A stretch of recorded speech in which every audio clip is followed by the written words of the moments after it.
Cerita diawali di sebuah sungai di mana Bisutang beserta 3 muridnya sedang dalam perjalanan menuju ke barat. Di tengah perjalanan Wujing yang sempat melihat sepasang monyet bertanya kepada Bisutang kenapa makhluk harus pasangan. Bisutang yang mendengar pertanyaan tersebut tak bisa menjawabnya karena Bisutang sendiri belum pernah merasakan cinta. Tak berselang lama Patkai dan Wukong merasakan adanya aura siluman di sungai tersebut meski Patkai sudah memperingatkan agar siluman itu tidak mengganggu. Sayangnya peringatan itu tak dihiraukan sang siluman. Sementara Wukong yang mengetahui tak ada jalan lain, ia pun memutuskan untuk tetap menerobos sungai dan seketika siluman pun langsung berubah menjadi seekor ikan raksasa.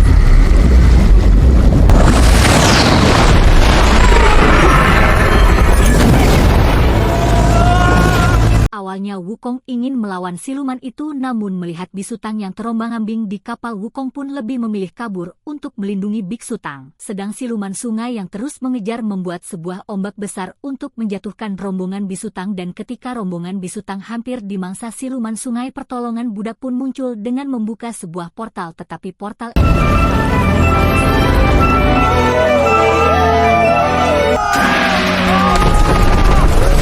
saat Bisutang terjatuh, ia berpapasan dengan seorang gadis bernama Xiao yang saat itu sedang memanjat tebing. Karena hal itulah ikut terjatuh bersama dengan Bisutang.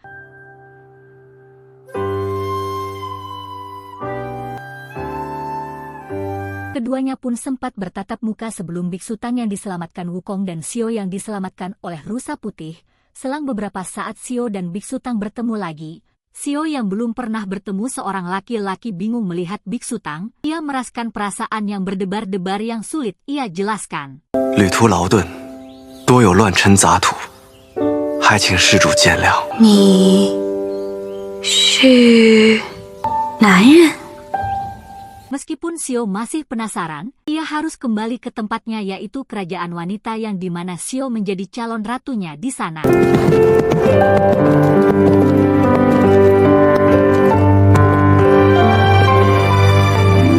Setelah sampai, Xiao menceritakan pertemuannya dengan Bisutang kepada pengawalnya. Xiao menjelaskan mengenai ketampanan Bisutang, tetapi hal itu disalahartikan para pengawalnya bahwa Xiao sedang terkena racun. Usut punya usut, dari zaman dahulu kerajaan wanita menganut kepercayaan bahwa laki-laki merupakan sumber racun paling mematikan, dan untuk menjelaskan hal itu para pengawal mengajak Xiao untuk membaca buku peninggalan leluhur. Dalam catatan buku leluhur diceritakan bahwa pria merupakan sumber racun yang bisa membuat seorang wanita yang melihatnya membuat jantung berdetak kencang, dan penyakit tersebut disebut sebagai racun cinta. Sedang Xiao yang mengira ia terkena penyakit mencoba melanjutkan bacaan, namun lanjutan dari buku tersebut telah hilang, dan tiba-tiba sang ratu muncul dengan mengatakan bahwa racun cinta sangatlah mematikan dan menular. Efek dari racun cinta mampu membuat wanita menderita karena patah hati, dan dengan membunuhnya lah efeknya bisa hilang. 将会肝肠寸断，累绝而亡。若解此毒，必断其根源。 Xiao yang masih polos menuruti perintah sang ratu untuk memburu Bisutang. Sementara itu Patkai yang terpisah dengan rombongan yang terharu setelah melihat para wanita yang sedang mandi bersama di sungai, mengira ia bisa bersenang-senang dengan mereka. Tapi Patkai malah menjadi bulan-bulanan para wanita itu.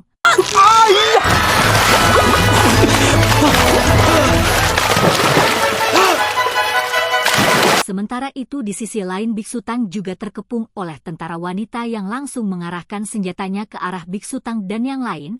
Bisutang yang ingin bicara tiba-tiba saja.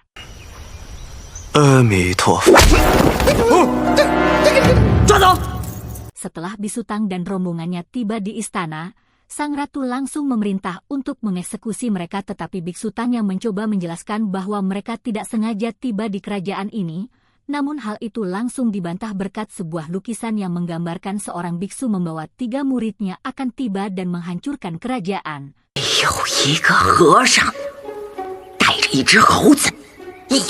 Mendengar hal itu, Xiao dengan refleks menghentikan keributan dan meminta untuk menginterogasi Bisutang dan yang lain sebelum dieksekusi. 陛下的意思是，他要亲自审问，再杀不迟。 Di malam harinya Xiao ditemani keempat pengawalnya tiba di pintu masuk penjara. Di saat yang sama Bisutang yang memerintahkan Wukong untuk membuka pintu penjara. Dan saat mereka akan membuka pintu gerbang, Xiao dengan pengawalnya yang berada di depan gerbang langsung pingsan setelah terkena benturan. Biksu Tang yang tidak tahu hal itu tetap melanjutkan perjalanan untuk kabur dari kerajaan wanita. Namun sayangnya mereka gagal karena sebuah perisai penghalang kerajaan yang memaksa mereka kembali.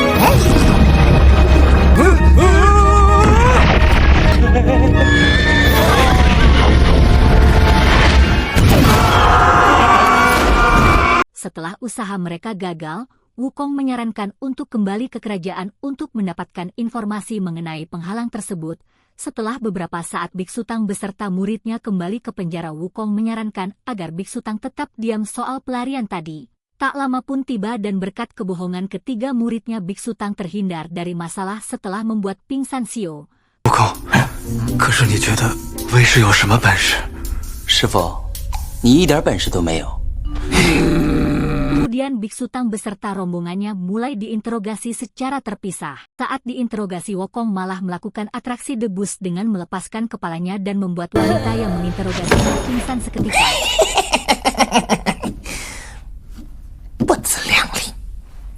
Sedangkan Pat Kai yang menjadi pria tampan untuk menggombal malah gagal dalam menjalankan aksinya dan berakhir babak belur. 这回没有差距了吧？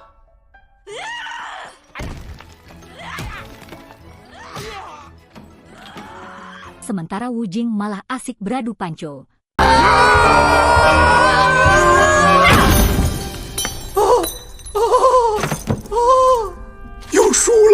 Dan Xiao menceritakan leluhurnya mengenai kejahatan seorang pria dengan tipu dayanya. Sang pria merayu seorang wanita dan setelah melahirkan bayi, pria itu pergi meninggalkan si wanita. Namun setelah melihat Biksu Tang, perasaan Xiao sulit dijelaskan. Yang ia rasakan hanya rindu ingin bertemu dengan Biksu Tang. Xiao yang dianggap kena penyakit cinta hanya ingin menyembuhkan penyakitnya, dan untuk memastikan hal tersebut Xiao bertanya kepada Biksu Tang, apakah Biksu Tang beracun? Biksu Tang menjawab bahwa ia tidak beracun, namun Biksu Tang mengatakan bahwa ia tidak pantas untuk Xiao karena Biksu Tang harus melanjutkan perjalanannya ke barat. 小僧真没什么好的，我是个出家人，很多事都做不了，还有很多戒律清规要守。 Oleh sebab itu, ia meminta Xiao agar membebaskannya, dan untuk menghibur Xiao yang bersedih, Biksu Tang memberikan buku catatannya yang berisi kisah perjalanan hidupnya. Tiba-tiba Wukong muncul dengan meminta Xiao untuk memberitahukan jalan keluar istana sebagai pengganti buku pemberian gurunya. Tapi sayangnya Xiao juga tidak tahu jalan keluarnya, karena sejak mereka lahir para wanita tidak pernah keluar dari kerajaan wanita. Meskipun begitu, Xiao juga tidak mau kalau Biksu Tang dieksekusi. Dan Xiao berjanji akan membantu Biksu Tang menemukan jalan keluarnya. Tak lama sang ratu muncul untuk memastikan Xiao agar tidak termakan. Xiao menjawab bahwa tidak menyukai Biksu Tang. 那就好。那为你没什么意见吧？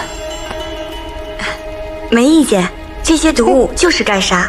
好，好。 Keesokan paginya sebelum eksekusi dilakukan, Xiao yang menjadi pengeksekusi memberitahukan bahwa ia telah mengganti menjadi panah mainan. Untuk itu Xiao meminta Biksu Tang agar pura-pura mati.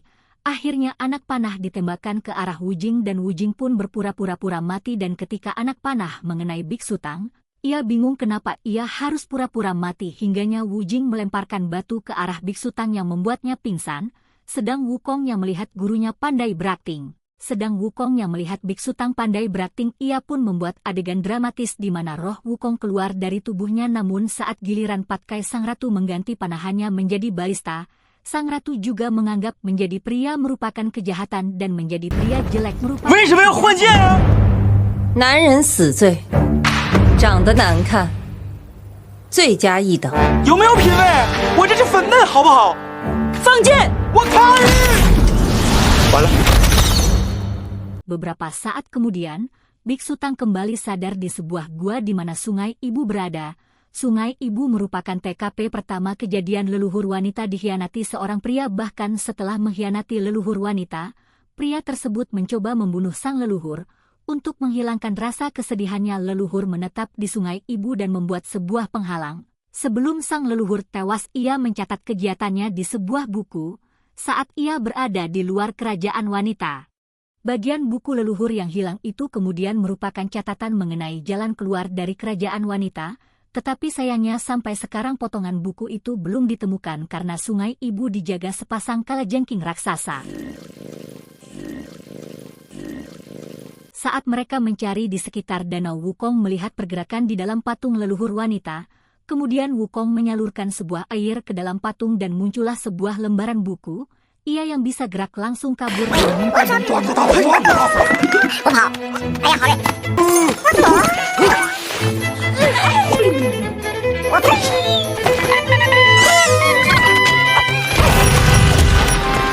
Wukong dibantu pengawal Xiao mencoba menahan kedua kalajengking itu, sementara Biksu Tang dan Xiao kembali mengejar lembaran buku itu.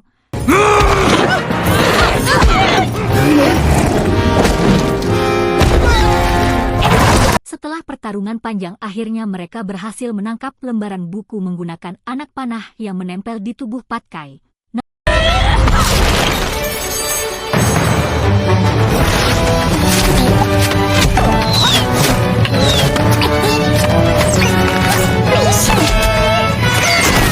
Namun lembaran itu melunturkan tulisannya ke dalam sungai agar siapapun tak bisa membacanya, dan tanpa pikir panjang Biksu Tang menyelam untuk mendapatkan tulisan itu.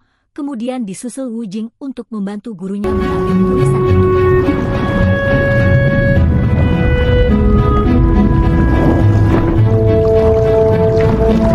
Setelah Biksu Tang berhasil mengumpulkan tulisan ke dalam lembaran itu, ia segera dibawa keluar oleh Wu Jing, sementara kedua kalajengking yang mengejar sebelumnya kini kembali tenang setelah lembaran berhasil didapatkan. Untuk membuat lembaran buku menyerah, Wukong mengancamnya dengan sebuah api. Pada akhirnya lembaran buku itu pun menyerah dengan menunjukkan tulisannya. Dari dalam lembaran tersebut tertulis bahwa jika ingin keluar maka harus mengerti apa arti cinta. 大门方会打开。那情为何物呢？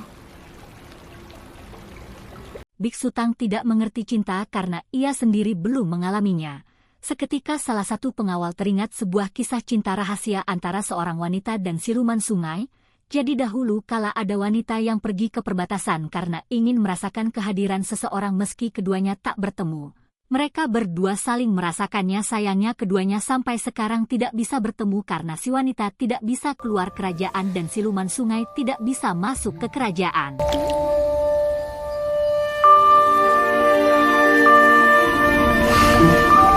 Di saat yang sama perut Patkai tiba-tiba buncit, begitu pula dengan Wu Jing dan Biksu Tang.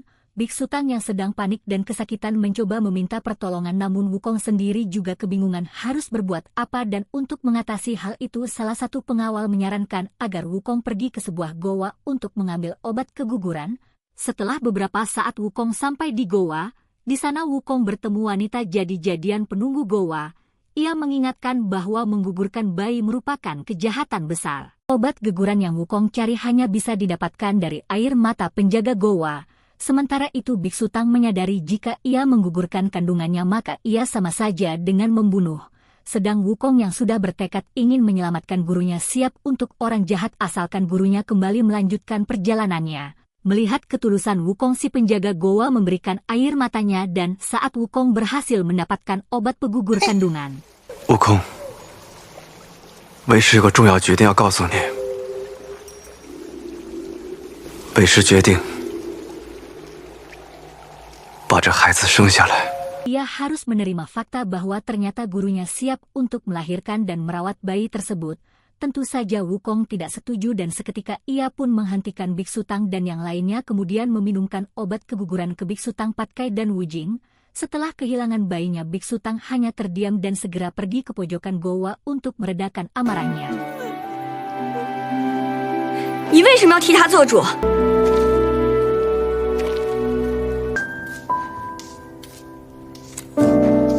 Biksu Tang mulai menyalin kitab suci sedangkan Xiao yang melihat ketulusan hati Biksu Tang semakin kesemsem dengannya. Kemudian Xiao mulai mengikuti apa yang Biksu Tang lakukan.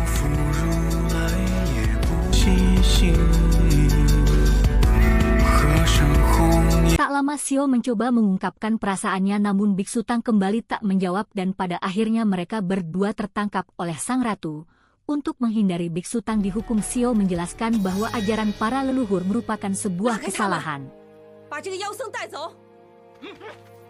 国师妈妈，他和你想的不一样。 Sedangkan sang ratu menjelaskan bahwa ia melakukan hal itu untuk melindungi Xiao dan sebagai bentuk penghormatan kepada Xiao, sang ratu hanya akan memenjarakan Biksu Tang. 微臣所做的一切，都是为了陛下。 Tapi sayangnya sang ratu mengingkari janjinya dengan menghanyutkan Biksu Tang ke tengah laut penderitaan. Rusa Putih yang melihat kejadian itu segera melaporkan ke Xiao dan ia bergegas menyusul Biksu Tang dengan menunggangi Rusa Putih. Xiao pun sampai di bukit dan benar saja setelah dihanyutkan Xiao tiba-tiba.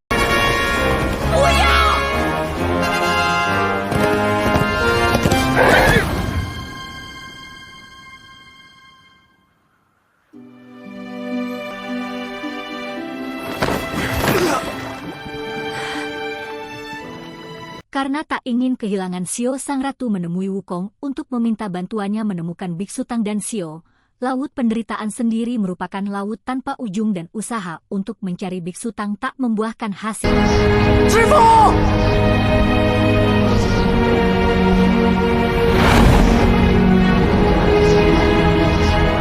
Sementara itu waktu terus berlalu di lautan penderitaan melihat Xiao yang mulai dihidrasi. Biksu Tang meminta agar Xiao meminum darahnya, namun Xiao yang tak tega menyakiti Biksu Tang segera mengurungkan niatannya.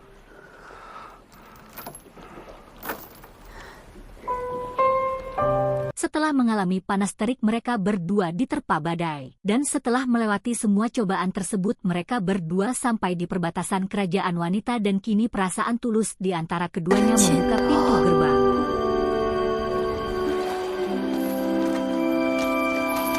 Sementara itu berkat gerbang perbatasan terbuka, Wukong berhasil menemukan Biksu Tang dan saat Wukong mengajak Biksu Tang pergi, Biksu Tang bersedia mengajak Xiao pergi juga, namun setelah Xiao melewati gerbang semua penduduk kerajaan berubah menjadi batu dan begitu juga dengan Xiao.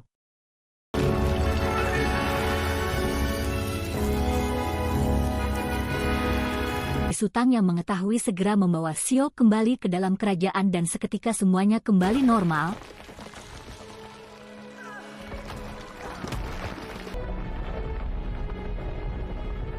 Di tempat lain mengetahui pembatas telah terbuka, siluman sungai memanfaatkan situasi itu dengan pergi ke kerajaan wanita. Beberapa saat kemudian Xiao kembali dibawa ke istana, namun Xiao masih dalam keadaan pingsan. Sang ratu yang melihat Xiao mulai teringat ketika ia diberikan perintah oleh sang ratu untuk menjaga Xiao. Rupa-rupanya wanita yang memiliki cinta rahasia adalah sang ratu.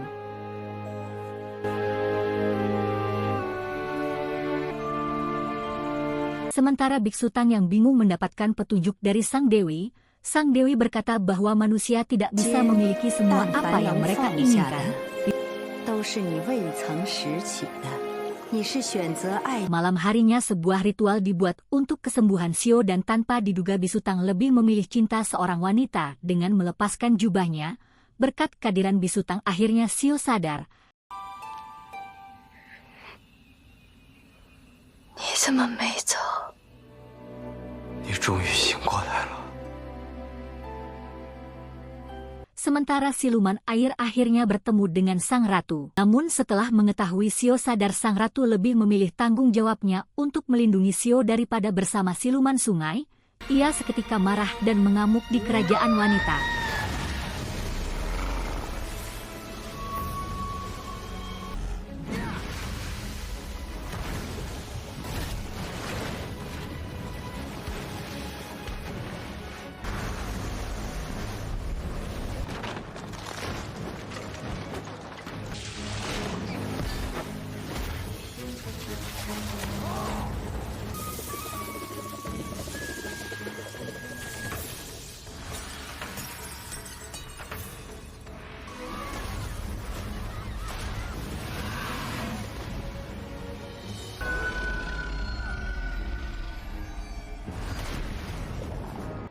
Biksu Tang yang melihat banyaknya korban mencoba meminta bantuan Sang Buddha tanpa diduga Sang Buddha memberikan pertolongan.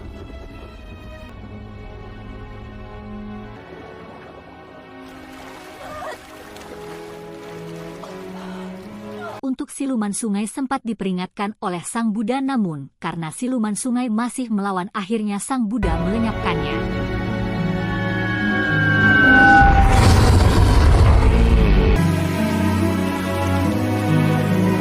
Berkat pertolongan Sang Buddha, Biksu Tang sadar bahwa cinta merupakan awal dari kehancuran dunia. Setelah Biksu Tang tercerahkan, ia pun kembali melanjutkan perjalanannya bersama 3 muridnya dan film pun tamat. Akhir yang di luar prediksi kita semua. Sekian cerita hari ini, semoga bisa terhibur dengan tontonan ini. Jika suka dengan konten ini, bantu like, komen, dan share ke teman-teman yang lain biar Mimin makin semangat montennya.